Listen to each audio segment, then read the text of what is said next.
Bonjour à tous et merci beaucoup à Christine, Christophe et toute l'équipe là de cette invitation. Je suis ravie d'être là parmi vous.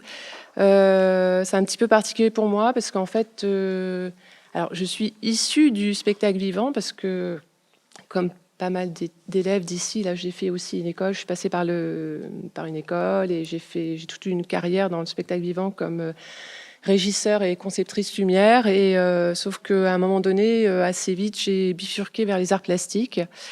Et donc, c'est en tant que plasticienne aujourd'hui que je vais intervenir et je vais essayer de partager un peu voilà, mon expérience. Alors, le projet de mon intervention aujourd'hui est de vous faire part des préoccupations qui furent les miennes entre 2014 et 2018, en particulier en rapport avec les questions d'écriture et de composition. L'objectif ici est de partager mon expérience, celui d'une plasticienne qui cherche à adapter ses outils de création à son médium. Il s'agit également d'évoquer les liens de proximité de la lumière avec le son et particulièrement avec la musique. Alors, je commencerai par une description du dispositif de mes œuvres. Donc, ça se déroulera en 3 temps à mon intervention. Donc, description de mes œuvres, un peu brièvement, en fait, plus le contexte. Je poursuivrai sur les problèmes rencontrés avec les outils de composition issus du spectacle vivant, pour ensuite développer sur les recherches menées pour trouver d'autres outils de composition. Alors, en toute humilité, avant de commencer, je voudrais préciser 2 choses. Ce que je présente ici est le fruit d'une recherche autonome, solitaire, qui relève du contexte de création bien différent de celui collectif du spectacle vivant, qui comprend en règle générale des moyens humains, financiers et techniques sans commune mesure. Le deuxième point concerne les images que je vais présenter. Je ne présenterai pas beaucoup de visuels de mon travail pour plusieurs raisons. Il s'agit d'installations pour lesquelles le public est plongé dans le noir. Je travaille souvent à des niveaux très bas, sur les seuils de la perception, et à des temporisations, pas des températures, c'est la chaleur, à des temporisations pouvant être également à la limite du sensible, des temporisations souvent très lentes, avec une idée comme ça d'étirement du temps. Il faut alors penser mon travail en termes de composition lumineuse qui évolue dans le temps à l'instar d'une composition musicale, si bien que pour moi, cela n'a pas beaucoup de sens de vous présenter ici des arrêts sur image. Et si le temps le permet, à la fin, j'essaierai de vous montrer un court extrait d'une des installations, un court extrait vidéo, donc une captation vidéo de l'installation. Alors, ma recherche plastique se situe pour une part dans l'esprit et dans la continuité des artistes du Light and Space. Le Light and Space fut la dénomination sous laquelle des critiques d'art et historiens ont regroupé un certain nombre d'artistes de la Californie de la fin des années 60. Ces artistes avaient pour point commun une recherche plastique de type minimaliste et abstraite, et dont le cœur de leurs propos consistait à interroger l'expérience de la perception du point de vue du phénomène. Alors, les artistes les plus connus en Europe sont Robert Irwin, James Turrell, Marianne Nordman, Dwayne Valentine, Larry Bell. Ces artistes ont déconstruit l'acte pictural, donc tout ça c'était dans les années 60, 70, et travaillé ensuite avec des matériaux issus de l'industrie, mais en réduisant les matériaux et les outils à presque rien. Il s'agissait souvent d'interventions dans l'espace très minimalistes. Alors, mon travail est très inspiré et en cohérence avec l'esprit du Light and Space. J'ai poursuivi dans cette voie, mais je qualifierais mon approche de minimalisme sensible, le geste artistique étant moins désincarné que dans le Light and Space. Alors, concernant mes installations, il n'y a pas de vidéo ni d'image projetée, mais la lumière seule provenant de sources LED. Afin de contenir la lumière non directionnelle et diffuse, j'élabore et je construis un réceptacle, un contenant. L'installation se situe derrière un mur. Donc voici quelques images. Voilà. Donc là, par exemple, sur cette image, le diamètre est d'à peu près 80 cm. Et en fait, c'est un trou en fait, dans un mur. Et ensuite, il y a le reste de l'installation qui se situe derrière le mur.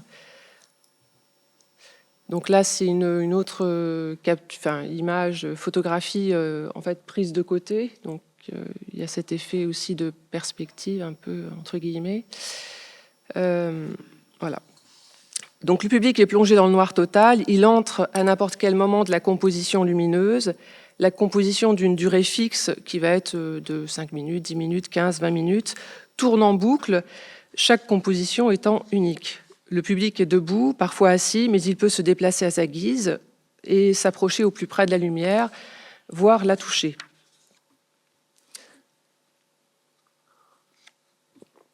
Alors, dans les premières installations et Photosphère, donc ça c'est une série que j'ai appelée Photosphère, qui date de 2007-2015, pour élaborer mes partitions pour lumière seule et écrire mes compositions lumineuses, donc il n'y avait pas de son, juste la lumière, j'étais tributaire des outils issus du spectacle vivant. Alors, lorsque j'ai choisi de m'engager dans le champ des arts visuels, je ne me posais pas de questions sur le choix des outils. À cette époque, nous n'avions pas encore vécu en fait la révolution des projecteurs à LED, des machines à servir et des consoles à tracking. J'utilisais donc des logiciels de lumière traditionnels à tableau, comme Daylight. Le processus d'écriture était ainsi celui du théâtre. Je construisais chaque état lumineux fixe et je reliais ces états lumineux par des temporisations. Si pour le théâtre, jusqu'à l'avènement des consoles à tracking, cette méthode d'écriture fonctionnait très bien, dans mon cas, déjà à cette époque, elle s'est rapidement avérée problématique. Je me suis rendu compte que le logiciel lumière traditionnel me contraignait et me limitait dans le processus d'écriture, voire influait l'écriture et le résultat de la composition. Alors, je souhaite insister sur le fait qu'ici, les objectifs en lumière sont très différents du spectacle vivant, puisqu'il n'y a pas cette distance qu'on a avec le spectacle vivant notamment. Il s'agit d'installations dans lesquelles le public est en contact direct avec la lumière.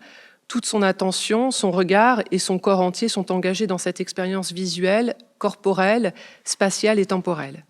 La proximité physique avec l'œuvre et le fait que le contenu se réduit à une expérience abstraite de la lumière implique un travail d'écriture extrêmement précis où chaque micro-changement d'intensité, d'accord de couleur ou d'évolution rythmique a des répercussions esthétiques globales. Concernant la partition de lumière, là encore, il y a une rupture avec le spectacle vivant puisque l'évolution lumineuse dessine une ligne narrative ou une phraséologie précise, écrite et fixe, mêlant combinaison colorée et modulation temporelle, afin d'atteindre une intensité sensorielle et émotive. Donc cela se traduit par des effets d'intensité lumineuse, d'harmonie chromatique, de contraste simultané, d'effets de rythme, de contrepoint, de rupture. Le travail de composition relève à la fois du modèle pictural et du modèle musical. Il se situe donc sur un double plan spatial et temporel. Alors, ces premières installations et compositions pour lumière seule furent une période de maturation et de confrontation avec l'outil d'écriture de la lumière. Je voudrais donner 3 exemples de processus d'écriture issus des logiciels donc, traditionnels et montrer en quoi ils sont devenus des freins, voire des obstacles. Alors, le premier point, c'est à propos de la construction des accords de couleurs. Alors, bien que dans mes installations, je n'ai jamais eu énormément en fait, de paramètres à contrôler, de circuits, le travail d'accord des couleurs est extrêmement laborieux puisque chaque couleur du ruban à LED se contrôle séparément. En outre, l'installation comportant un grand nombre de rubans à LED, chaque modification d'un ruban modifie l'économie générale de l'interaction des couleurs et appelle une série de contre-modifications et de rééquilibrages. Dans ce type de composition, et comme je vous disais au départ, en fait, je joue souvent sur les limites de la perception, donc parfois avec des niveaux d'intensité extrêmement, vraiment à la limite du visible. Je suis très proche du travail du peintre. Alors dans ce type de composition, je suis très proche du travail du peintre. Et le fait de devoir appeler chaque circuit séparément pour les monter ou descendre de parfois seulement 1% représente un processus laborieux. En particulier, si je dois répéter cette procédure par ces changements d'équilibre sur 36 ou 48 circuits. Alors aujourd'hui, vous me direz, le paramétrage des rubans à LED en appareil générique, contrôlable avec les outils de colorimétrie, facilite le choix des couleurs, mais il produit un travail qui, à mon sens, est moins précis. Le second point, concernant ces logiciels de lumière traditionnels, concerne l'évolution temporelle, car l'évolution temporelle est aussi importante que les accords de couleurs. Il y a quelque chose finalement d'aberrant, en tout cas pour moi, à penser la composition en termes de tableaux, d'images fixes, alors qu'il s'agit d'une composition temporelle comme en musique. Et le dernier aspect, c'est qui est contraignant en fait, et toujours en rapport avec le temps, le fait que je ne puisse travailler à partir d'une échelle temporelle, d'une timeline. Le fait de ne pouvoir naviguer et travailler à certains moments précis sur la courbe du temps représentait un obstacle majeur. Donc je vais passer à la troisième partie de mon exposé. Donc en 2015, j'ai fait la connaissance d'un compositeur de musique électroacoustique, Marc Loquette. En 2016 et 2017, nous avons créé 3 pièces à partir de mes installations déjà qui étaient construites en fait. Et puisque je ne travaillais uniquement avec la lumière, je ne voulais pas de son en fait. Donc bon, il m'a encouragé à ce qu'on essaie en fait qu'on fasse cette collaboration, ce qu'on a fait là. Donc on a créé trois pièces, 3 compositions en fait d'écriture mêlant lumière et musique électroacoustique. Notre recherche était une réflexion, donc on a essayé de mener une réflexion sur un dialogue entre des expériences sensorielles différentes afin de proposer au public des expériences polysensorielles singulières. Donc il y eut EOS, là que vous avez donc une image là sous les yeux, qui durait 16 minutes 24, le COSIA, 17 minutes 50, et Sirius, 14 minutes 57. Alors cette collaboration souleva toutes sortes de questions passionnantes de méthodologie, notamment celles liées au statut de chaque composition et de la manière dont on allait composer. Était-ce la composition musicale qui allait venir accompagner la composition lumineuse ou inversement? C'était un vrai problème, particulièrement parce que dans la perception, un sens prend toujours le pas sur l'autre. Nous avons finalement opté pour une voie médiane où chacun allait composer de son côté à partir d'un thème et d'une durée déterminée à l'avance. Ensuite, dans un second temps, on faisait se réunir nos compositions et on passait à une seconde phase de travail qui consistait à faire dialoguer les deux. Alors, pour revenir à ce qui constitue le cœur de cette intervention, cette collaboration m'a permis d'avancer sur les outils de composition. C'est aussi à cette période que je me suis rendu compte que la manière dont j'abordais le travail de composition était très proche de celui de la musique. Je trouvais donc dans la musique des liens de proximité avec les méthodes d'écriture. On en a parlé en tout début de cette journée. Mes compositions se présentaient en flux continu comme en musique. Il me fallait ainsi changer d'outil de composition et trouver à adapter des outils d'écriture qui me permettraient à la fois de créer des accords de couleurs et de travailler sur les tempos à partir d'une timeline.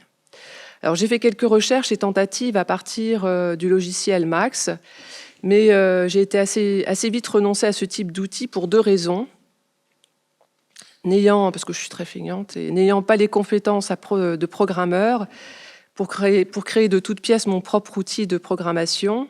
Là, il fallait que je crée une interface graphique qui soit intuitive et toutes sortes de programmes. Donc je craignais d'y passer beaucoup de temps parce que je ne suis pas du tout informaticienne et je craignais de m'embourber. Mais la raison principale était qu'il me semblait que les principes de composition que pouvait offrir Max reposaient davantage sur de l'auto-écriture à partir d'algorithmes, de boucles, de paramètres faisant intervenir l'aléatoire, plutôt qu'un travail de composition plus intuitif et direct en visualisant et en jouant sur les passages au fur et à mesure de leur écriture. Alors la complexité de l'outil m'éloignait trop de la création et de la composition. Mais il me semblait que Max pouvait trouver un intérêt si je choisissais d'intégrer une page d'écriture, un patch à l'intérieur d'une composition. Il pourrait être alors employé comme outil supplémentaire venant enrichir les possibilités d'un logiciel de référence. Alors ensuite, je me suis tournée vers les séquenceurs. En fait, je me rends compte que je n'ai pas montré beaucoup. Enfin bon, voilà, j'avais quelques petites images. Donc là, c'est toujours Sirius, ce sont des moments donc, de la composition. Et une photo de côté aussi. Et donc voilà, j'ai découvert, en fait, je me suis tournée vers les séquenceurs et je me suis intéressée au logiciel Yanix, inspiré des travaux du compositeur Yanis Xenakis. Le logiciel Yanix est un séquenceur graphique open source dédié aux arts numériques et particulièrement adapté pour la musique et pour la spatialisation sonore. Donc voici quelques visuels. Donc là, c'est des captures d'écran que j'ai pris depuis Internet, depuis leur site.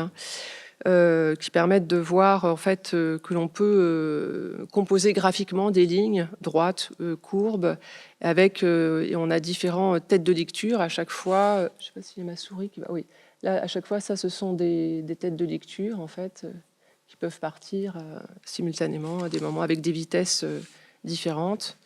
Donc voilà une autre capture d'écran depuis le site internet et des essais que j'avais pu faire lors d'un stage de formation donc, sur le logiciel Yanix.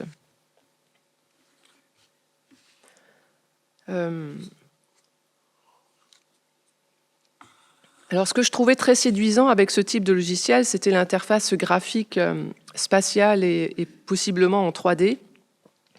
L'autre aspect, c'était le fait que le logiciel permette des écritures non linéaires, donc de sortir du modèle occidental de lecture linéaire droite allant de gauche à droite, mais également de remettre en cause le fait d'avoir un seul curseur de lecture, une seule tête de lecture. Yanix permettait donc de développer la polytemporalité, de penser la composition graphiquement et éventuellement en 3 dimensions. Et enfin, il permet également de disposer d'une partition dynamique puisque, en fait, il est possible de la modifier en temps réel. Alors, il représentait pour moi un outil extrêmement puissant, même si, comme Max, Yanix ne construit pas d'image fixe, n'a pas non plus de timeline générale, ce qui pose malgré tout quelques problèmes ou limites.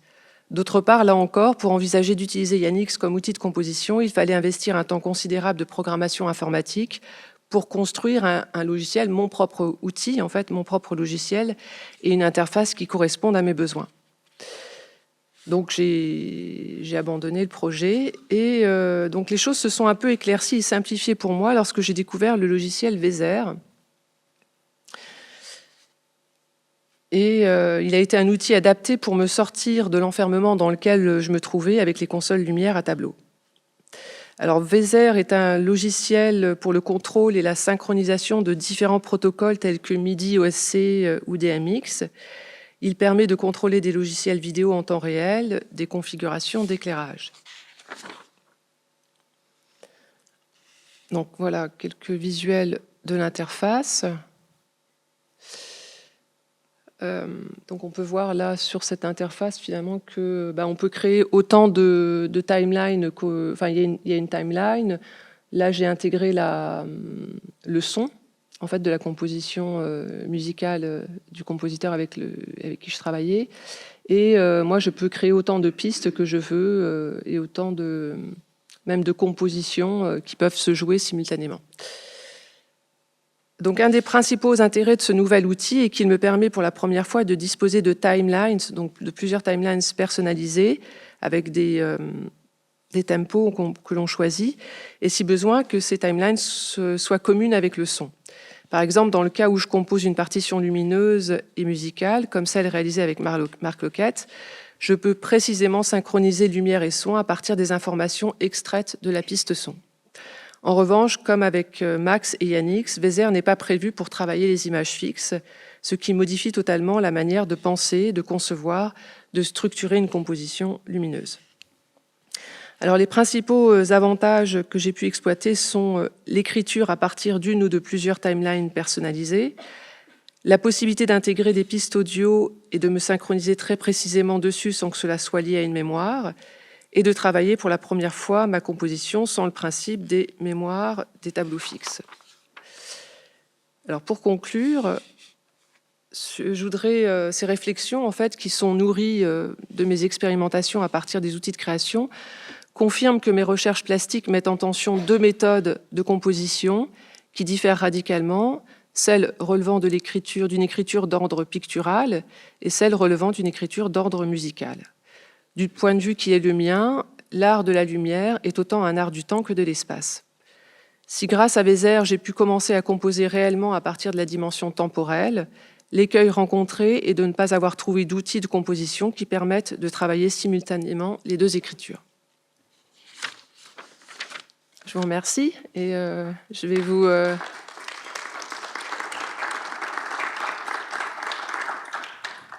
vais voir si... Je vais avoir plus de chance que Benjamin.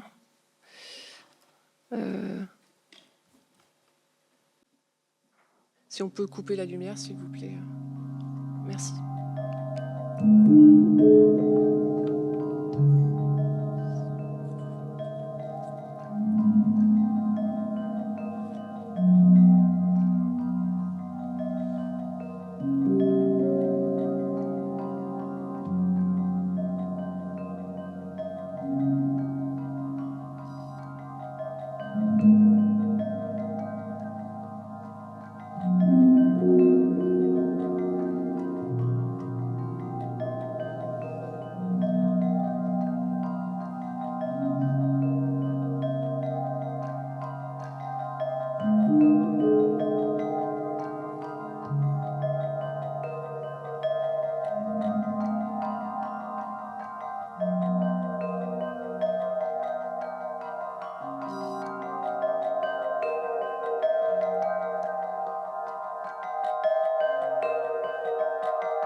Merci.